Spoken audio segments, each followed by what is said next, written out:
அதனால் வந்து திரு விஜய் அவர்கள் வந்து எங்களுக்கு தான் வந்து சப்போர்ட் பண்ணுறாரு அப்படின்னு சொல்லி திரு சாட்டை முருகன் அவர்கள் ஒரு பேட்டியிலுமே சொல்லிட்டு இருக்க தான் செய்கிறாங்க. ஆனால் இது வரைக்கும் சார் நடிகர் திரு விஜய் அவர்களும் திரு சீமான் அவர்களும் கூட்டணி பேச்சுவார்த்தை ஏதாவது நடத்த போகிறாங்க. அவர் ஏன் வந்து நான் வெயிட்டிங்கு அம்மா அவர் கூப்பிட்டாருன்னா போவேன் பேசுவேன்னு சொல்லி ஏன் பதில் சொல்லணும்?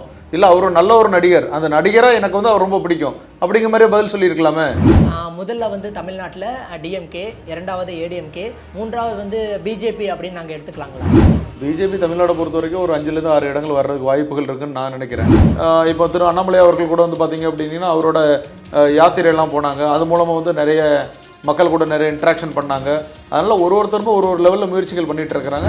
உதயநிதி ஸ்டாலினுக்கு துணை முதல்வர் பதவி கொடுக்கறது கண்டிப்பாக தாமதம் தான், மாற்றங்களும் கிடையாது. தமிழ்நாட்டை பொறுத்த வரைக்கும் இப்போ எப்படி சிஎம் வந்து திரு ஸ்டாலின் அவர்கள் இருக்காங்களோ அதேமாரி தான் அடுத்த எலெக்ஷன்லுமே 2026 எலெக்ஷன்லுமே அவர் தான் அடுத்த சிஎம். திராவிட கட்சிகள் அப்படின்னா கடவுள் எதிர்ப்பாளர்களா? இல்லை, இப்போ அப்படி சொல்ல முடியாதுங்க. ஏன்னா வந்து இப்போ உதயநிதி ஸ்டாலினும் வந்து கோயிலுக்கு போகிறாங்க.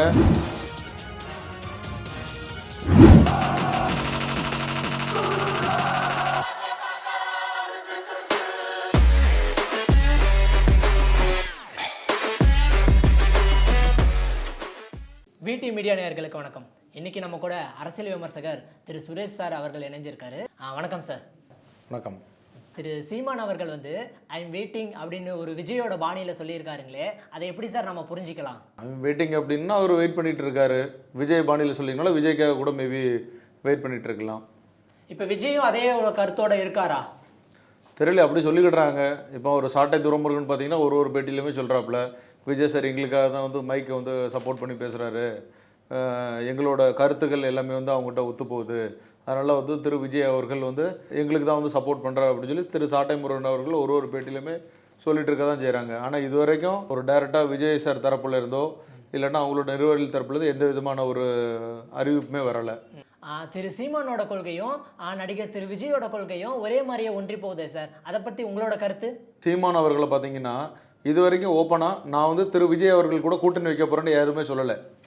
அதேமாரி அவர் கூட இருக்கிற நபர்கள் தான் வந்து சொல்லிட்டு இருக்கிறாங்களே தவிர அவரை எந்த ஒரு அறிவிப்புமே எனக்கு கொடுக்கல.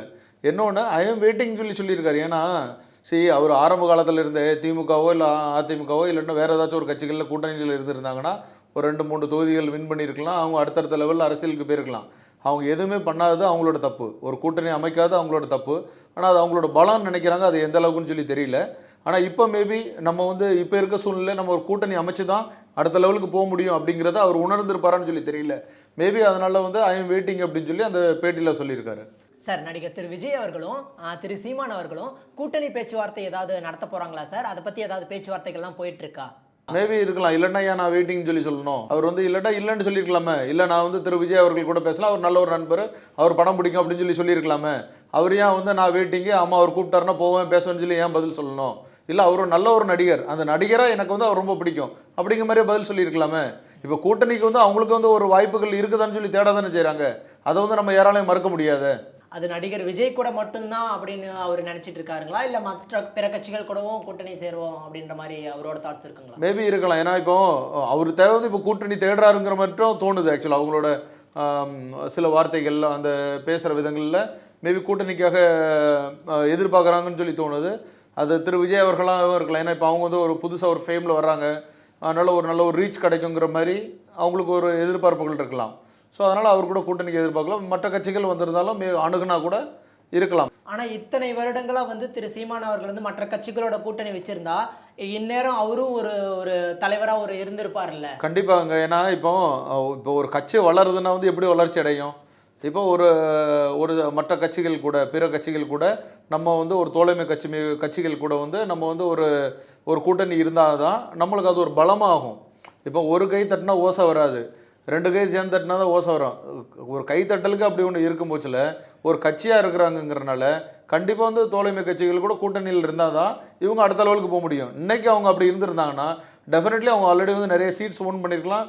இன்றைக்கி எதிர்கட்சியாக இருக்கிற நிலைமை கூட அவங்களுக்கு வந்திருக்கலாம். ஸோ அவங்க பண்ண பெரிய தவறு வந்து கூட்டணி இல்லாதுன்னு நான் சொல்கிறேன். சார் திரு சீமான் அவர்கள் வந்து ஏதோ யாத்திரை போக போகிறாங்க அப்படின்னு திரு சாட்டை துரைமுருகன் அவர்களாம் சொல்லிட்டு இருக்காரு, அதை பற்றி நீங்கள் என்ன சார் நினைக்கிறீங்க? அவரோட பேட்டிகளில் நானுமே பார்த்துருந்தேன். ஆக்சுவலாக ஏதோ ஃபினான்ஷியல் பொசிஷன் சரியில்லைங்கிறனால நாங்கள் முன்னாடியே போக வேண்டியது, நாங்கள் கொஞ்சம் நாட்களை தள்ளி என்ன நாங்கள் போகிறோம், ஒரு நடைப்பயணம் ஒன்று மேற்கொள்ள போகிறாங்க சீமான் அண்ணன் அப்படின்னு சொல்லியிருக்கிறாங்க. இப்போ பார்த்தீங்கன்னா திரு ராகுல் காந்தி அவர்களும் தான் போயிருக்கிறாங்க, திரு அண்ணாமலை அவர்கள் பிஜேபி தலைவர் அண்ணாமலை அவர்களும் தான் போயிருக்கிறாங்க. பட் இன்னும் இப்போ தான் எலெக்ஷன் முடிஞ்சிருக்கு, என்ன மாற்றங்கள் வரும்னு சொல்லி நம்மளுக்கு தெரியாது. இன்னும் ஒரு 4-5 நாள் தானே, வெயிட் பண்ணி பார்த்துடலாமே. சார் இதே மாதிரி திரு ராகுல் காந்தி அவர்களும் திரு அண்ணாமலை அவர்களும் இதே மாதிரி யாத்திரை போயிருக்காங்க. அவங்க யாத்திரை போனதுனால அவங்க கட்சிக்கு எந்த அளவுக்கு அது பலம் சேர்ந்திருக்கு அப்படின்ற மாதிரி நீங்க நினைக்கிறீங்க சார்? சரி, யாத்திரை போகிறது நல்லது தான். இப்போ ஒரு சாதாரண இப்போ நீங்கள் வந்து ஒரு ஊருக்கு ஒரு தலைவர் பிரச்சாரத்துக்கு போகிறாருன்னு வச்சுக்கிடுங்களா, அந்த ஊரில் அந்த பிரச்சாரம் இன்னைக்கு மட்டும்தான் வந்து மக்களை வந்து சந்திக்கிற சூழ்நிலை. அதுவும் டைரெக்டாக ஒரு இன்ட்ராக்ஷன் இருக்காது. நம்ம நேர்லையோ பக்கத்துலேயோ போய் பேச முடியாது. ஒரு ஸ்டேஜ் இருக்கும், ஸ்டேஜில் வந்து அந்த கட்சியோட தலைவர் பேசுவாங்க, இல்லை அது கட்சி சார்ந்த நபர்கள் பேசுவாங்க.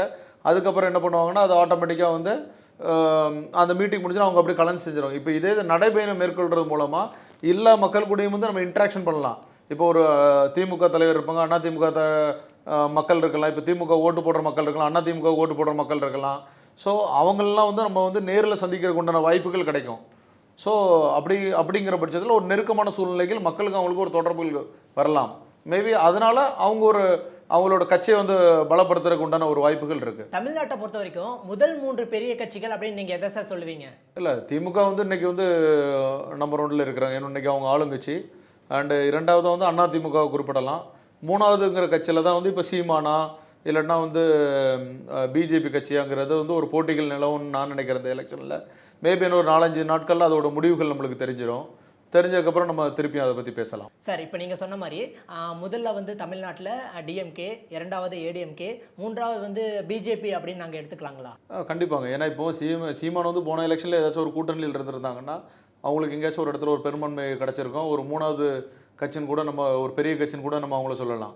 ஆனால் வந்து இப்போது திரு அண்ணாமலை அவர்கள் நடத்தின யாத்திரை, அதனால் வந்து பார்த்திங்கன்னா கண்டிப்பாக வந்து ஓட் பேங்கிங் வந்து அவங்களுக்கு கொஞ்சம் கூட தான் வந்திருக்கும். அதனால் எனக்கு தெரிஞ்ச ஒரு 3வது பெரிய கட்சி நம்ம வந்து பிஜேபின்னு நம்ம சொல்லலாம். அதை ஒரு 4-5 நாளில் தெரிஞ்சிருப்பேன். எலெக்ஷன் ரிசல்ட் வந்துச்சுன்னா நம்மளுக்கு தெரிஞ்சிருப்பேன். சரி சார், இப்போ பிஜேபி வந்து எத்தனை இடங்களை பிடிக்கும் தமிழ்நாட்டில் அப்படின்னு உங்களோட கருத்தை சொல்லுங்களேன். பிஜேபி தமிழ்நாடை பொறுத்த வரைக்கும் ஒரு 5லேருந்து 6 இடங்கள் வர்றதுக்கு வாய்ப்புகள் இருக்குன்னு நான் நினைக்கிறேன். என்னோட கணிப்பு, என்னோட தனிப்பட்ட கணிப்பு. மற்றபடி மீதி இருக்கிற எல்லா இடங்களுமே வந்து டிஎம்கே கண்டிப்பாக வந்துடும். சார் இப்போ அண்ணாமலை தலைமையிலான ஒரு அவசர மீட்டிங் ஒன்று நடந்ததுன்னு கேள்விப்பட்டோம். அது என்ன சார், அதை பற்றி கொஞ்சம் சொல்லுங்கள். இல்லை, அது அவங்க கட்சிக்குள்ளுக்குள்ளேயே போட்டிருக்கிறாங்க. அது மேபி வந்து இந்த எலெக்ஷன் முடிஞ்சதுக்கப்புறம் யார் யாருக்கு என்னென்ன போஸ்டிங் கொடுக்கலாம். இப்போ ஒரு சிலவங்க வந்து சரியாக செயல்படாமல் இருந்திருப்பாங்க. ஸோ அவங்களுக்கு வேறு மாதிரியான ஏதாச்சும் பதவிகள் கொடுக்கலாம். இல்லை நல்லா பண்ணவங்களுக்கு இன்னும் கொஞ்சம் பெட்டரான போஸ்டிங் கொடுக்கலான்னு மாரி அது இன்டர்னலாக அவங்களுக்கு இல்லை ஏதோ மீட்டிங் நடந்திருக்கா சொல்லப்படுது. சார் இப்போ திரு அண்ணாமலை அவர்கள் வந்து மோடி சார் கூட எந்த அளவு ஒரு இணக்கமான செயலில் ஈடுபட்டு இருக்காரு சார்? இப்போ அவங்க வந்து அவங்க கட்சியில் வந்து எல்லாருமே நல்லா இணைஞ்சு தான் செயல்படுறாங்க. அதில் எந்த ஒரு மாற்றமும் கிடையாது. திரு அண்ணாமலை அவர்கள் எந்த அளவுக்கு அவங்க கூட க்ளோஸாக இருந்தாங்கன்னா இன்னைக்கு அடுத்த மாநிலத்தில் போயிட்டு எலெக்ஷனுக்கு வந்து ஓட் கேம்பெயின் நடத்தியிருப்பாங்க. ஸோ அதனால் இதுலேருந்தே தெரிய வேண்டாமா உங்களுக்கு, பிஜேபியும் அண்ணாமலை அவங்க கட்சிக்குள்ள வந்து ரொம்ப இணக்கமாக தான் இருக்கிறாங்க. சார் இப்போ மறைந்த முதல்வர் செல்வி ஜெயலலிதா அவர்கள் மறைவுக்கு பிறகு தான் தமிழ்நாட்டில் பிஜேபி கட்சி வந்து ஒரு வளர்ச்சியடைய ஆரம்பித்ததா? இல்லை, அப்படின்னு சொல்ல முடியாதுங்க. ஏன்னா அந்த அம்மா இருக்கும் பட்சத்துலையுமே வந்து பிஜேபி கட்சி வந்து வளர்ந்துக்கிட்டே தான் இருந்துச்சு.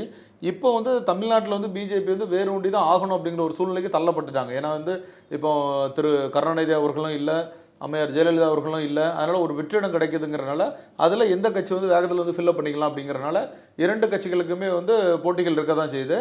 அண்ட் இதில் பிஜேபி வந்து இன்னும் கொஞ்சம் டீப்பாக வந்து தமிழ்நாட்டில் லேண்ட் ஆகணும்னு சொல்லி நினைக்கிறாங்க. இப்போ திரு அண்ணாமலை அவர்கள் கூட வந்து பார்த்திங்க அப்படின்னா அவரோட யாத்திரையெல்லாம் போனாங்க. அது மூலமாக வந்து நிறைய மக்கள் கூட நிறைய இன்ட்ராக்ஷன் பண்ணாங்க. அதனால் ஒருத்தருமே ஒரு லெவலில் முயற்சிகள் பண்ணிகிட்டு இருக்கிறாங்க. கண்டிப்பாக பிஜேபி வந்து தமிழ்நாட்டில் வளர்ந்துட்டு தான் வருது. அதில் எந்த ஒரு மாற்றமே கிடையாது. திராவிட கட்சிகள் அப்படின்னா கடவுள் எதிர்ப்பாளர்களா? இல்லை, இப்போ அப்படி சொல்ல முடியாதுங்க. ஏன்னா வந்து இப்போ உதயநிதி ஸ்டாலினும் வந்து கோயிலுக்கு போகிறாங்க, துர்கா ஸ்டாலினுமே கோயிலுக்கு போகிறாங்க, அண்ட் அமைச்சர் பெருமக்களும் போக தான் செய்கிறாங்க. அதுக்குண்டு வந்து நான் வந்து திமுககாரன், நான் வந்து சாமியை போய் கும்பிட மாட்டேன் அப்படின்லாம் யாருமே கிடையாது. எந்த இப்போ டிஎம்கே எடுத்துக்கிடுங்க, ஏடிஎம்கே எடுத்துக்கிடுங்க, பிஜேபி யாருமே எந்த ஒரு மதத்துக்குமே எதிரி கிடையாது. ஸோ அவங்க வந்து அவங்களோட செயல்பாடில் இருக்கிறாங்க. இப்போ நான் சாமி கும்பிட மாட்டேங்கிறேன் அப்படின்லாம் அது அவங்களோட பிரதிபலிப்பை தான் வந்து அப்படி ஃபோக்கஸ் பண்ணிக்கிறாங்களே தவிர, ஆனால் எல்லா கட்சியினருமே வந்து எல்லா மதத்துக்குமே சப்போர்ட் பண்ண தான் செய்கிறாங்க. அதில் எந்த ஒரு மாற்றமும் இல்லை. சார் திரு EVK இளங்கோவன் அவர்கள் வந்து ரீசெண்டாக ஒரு இன்டர்வியூவில் சொன்னார், இப்போ நடந்துட்டு இருக்கிற திரு மு.க. ஸ்டாலின் அவர்களோட ஆட்சி வந்து காமராஜர் ஆட்சிக்கு ஒரு ஒப்பிட்டு பேசியிருக்காரு சார். அதை பற்றி உங்களோட கருத்து? இல்லை, இப்போது டிஎம்கே ஆட்சி நல்லா தானே போய்ட்டுருக்கு. அதில் என்ன குறைய கண்டுட்டீங்க? நல்லா தானே பண்ணிகிட்டு இருக்கிறாங்க. இப்போ அவங்கள பொறுத்த வரைக்கும் ஆட்சி வந்து அவங்களால அவங்க ஏற்கனவே வந்து இதுமாரி வந்து பெண்களுக்கு வந்து 1000 உதவித்தொகை கொடுக்குறேன்னாங்க, உரிமை தொகை கொடுக்குறேன்னாங்க, அதெல்லாம் கொடுத்துட்டு தான் இருக்கிறாங்க. ஆட்சி நல்லா தானே போயிட்டுருக்குது. காமராஜர் ஆட்சின்னு சொல்லி அவர் கம்பேர் பண்ணி பேசுகிறாரு. மேபி அவர் வந்து ஒரு ஒரு மிகுதியாக பேசுகிறாங்கன்னு நினைக்கிறேன். அப்படி நம்ம சொல்லாட்டினா கூடமே இப்போ தமிழ்நாட்டில் வந்து திமுக ஆட்சி நல்லாவே போயிட்டுருக்குன்னு தான் நம்ம சொல்லணும். இப்போ அவருக்கு அப்புறமா இப்போ திரு உதயநிதி ஸ்டாலின் தான் வந்து துணை முதல்வர் அப்படின்றலாம் பேச்சு பொருளாக போயிட்டு இருக்கு சார். அதை பற்றி இல்லை, நம்ம ஏற்கனவே ஒரு பேட்டியில் பேசியிருந்தோம். இதுமாரி வந்து அவருக்கு ஆக்சுவலாக துணை முதல்வர் பதவி வந்து கொடுக்குறதுல ரொம்ப தாமதம் செய்கிறாங்கிறத என்னோட கருத்து. நான் சொல்கிறீங்க? இல்லைங்க, இப்போ அவர் வந்து வந்ததுக்கப்புறம் கிட்டத்தட்ட ஒரு விளையாட்டுத்துறையை ஒப்படைச்சாங்க. 3 கேம் வந்து தொடர்ந்து வந்து பண்ணிட்டாங்க. ஸோ இப்போ வந்து அடுத்தல ஒரு ஃபார்முலா ரேஸ் வந்து இப்போ தமிழ்நாட்டில் நடக்க போகுது. இதெல்லாம் ஒரு பெருமை தானங்க. இதெல்லாம் யாரும் பேசுறதுக்கு ரெடியாக இல்லை. ஊடகத்தில் அவங்க அப்படி பண்ணிட்டாங்க, இவங்க பண்ணிட்டாங்கன்னு பேசுகிறாங்க. என்ன பண்ணியிருக்காங்களோ அதை யாருமே பேசுறதுக்கு ரெடியாக கிடையாது. நல்லது யாருமே பேசுறது கிடையாது. அதனால் உதயநிதி ஸ்டாலினுக்கு துணை முதல்வர் பதவி கொடுக்கறது கண்டிப்பாக தாமதம் தான். அதில் எந்த ஒரு மாற்று கருத்தும் கிடையாது. சார், பிஜேபியினுடைய ஆட்சி வந்து ஒரு இந்துத்துவ ஆட்சியா சார்? என்னங்க, இப்போ அங்கே மசூதி இடித்து கட்டிட்டாங்க, ராமர் கோயில் கட்டிட்டாங்க, அதனால் நீங்கள் ஒரு இந்துத்துவ ஆட்சின்னு கேட்குறீங்களா? இல்லை சார், அப்படி இல்லை. ஒரு பொதுவாக ஒரு கருத்து மக்கள் மத்தியில் இந்த மாதிரி போய்கிட்டு இருக்கு, அதுக்கு நான் கேட்குறேன். இல்லைங்க, இப்போ ராமர் கோயில் கட்டினாங்க, ஆனால் அதோட மிக பிரம்மாண்டமாக பாபர் மசீது கட்டுறதுக்கு உண்டான வேலைகள் ஈடுபட்டுருக்கிறாங்க. அதுக்கு உண்டான வேலைகள் ஸ்டார்ட் பண்ண போகிறாங்க. அவங்க வந்து மத்தியில் ஆள்ற ஒரு ஆளுங்கட்சி, அவ்வளோதானே தவிர அவங்க வந்து இந்துத்துவாவை தான் பின்பற்றுறாங்க, அவங்க இந்துத்துவ ஆட்சி தான் அப்படின்லாம் நம்ம சொல்ல முடியாது. எல்லா மதத்தில் இருக்கிறவங்களுமே பிஜேபி கட்சியிலையும் இருக்க தான் செய்கிறாங்க. எல்லா மதத்தில் இருக்கிறவங்களும் திமுகலையும் இருக்கிறாங்க, அண்ணா திமுகலையும் எல்லாமே இருக்க தான் செய்கிறாங்க. அதனால் ஒரு கட்சி வந்து இவங்க சார்ந்தே செயல்படும் அப்படின்னா கண்டிப்பாக அது கிடையாது. சும்மா வெளி தோட்டத்துக்காக வந்து பிஜேபி வந்து இந்துத்துவா வந்து பின்பற்றுறாங்க, இந்துத்துவ அரசியலை புதுத்துறாங்க அப்படின்னு சொல்கிறாங்க. அப்படிலாம் எதுவுமே கிடையாதுங்க. சார், இப்போ நடந்து முடிந்த பாராளுமன்ற எலெக்ஷனில் நீங்கள் கண்டிப்பாக ஓட் போட்டிருப்பீங்கன்னு தெரியும். இதில் வந்து யார் சார் அதிக இடத்த பிடிப்பாங்க அப்படின்னு, யார் ஜெயிப்பாங்க? இல்லை, கண்டிப்பாக மேலே பொறுத்த வரைக்கும் பிஜேபி தாங்க. அதில் எந்த ஒரு மாற்றமே கிடையாது. நிறைய பேர் இல்லை அவங்க வந்துடுவாங்க, இவங்க வந்துடுவாங்க, ராகுல் காந்தியை பார்க்குறதுக்கு நிறைய ஐஏஎஸ் ஆஃபீஸர்ஸ்க்கெலாம் போய் பார்க்குறாங்க அப்படின்லாம் நிறைய ஊடகத்தில் செய்திகள் வருது. ஏன்னா நீங்கள் சொன்ன மாதிரி அவரும் யாத்திரை நடத்தியிருக்காரு, ராகுல் காந்தி அவர்கள் நடத்தியிருக்காரு. அதை வச்சு இல்லை, யாத்திரை நடத்துறதுனால அவங்க ஜெயிப்பாங்கன்னு நம்ம சொல்ல முடியாது. அட்லீஸ்ட் ஒரு ஓட் பேங்க்கில் வந்து ஒரு கணிசமான ஓட்டை பெறலாமே தவிர அதுக்குண்டு அவங்க வந்து பிரதமர் ஆகி அவங்க போய் இருக்க முடியும் அப்படின்லாம் நம்ம சொல்ல முடியாது. சரி, ஜென்ரலி பார்த்தீங்கன்னா மேலே பொறுத்த வரைக்கும் வந்து பார்த்தீங்கன்னா பிஜேபி தான், மோடி அவர்கள் தான் வந்து அடுத்த பிரதமர். அதில் எந்த ஒரு மாற்றங்களும் கிடையாது. தமிழ்நாட்டை பொறுத்த வரைக்கும் இப்போ எப்படி சிஎம் வந்து திரு ஸ்டாலின் அவர்கள் இருக்காங்களோ அதேமாரி தான் அடுத்த எலெக்ஷன்லுமே 2026 எலெக்ஷன்லுமே அவர் தான் அடுத்த சிஎம். அவரோட பையன் உதயநிதி ஸ்டாலின் அவர்கள் தான் துணை முதல்வர். இதில் எந்த ஒரு மாற்றமே கிடையாதுங்க. நன்றி சார். இவ்வளோ நேரம் எங்கள் கூட நாங்கள் கேட்ட கேள்விக்கெல்லாம் ஒரு அரசியல் விமர்சகராக நீங்கள் பதில் சொன்னதுக்கு நன்றி. நன்றி.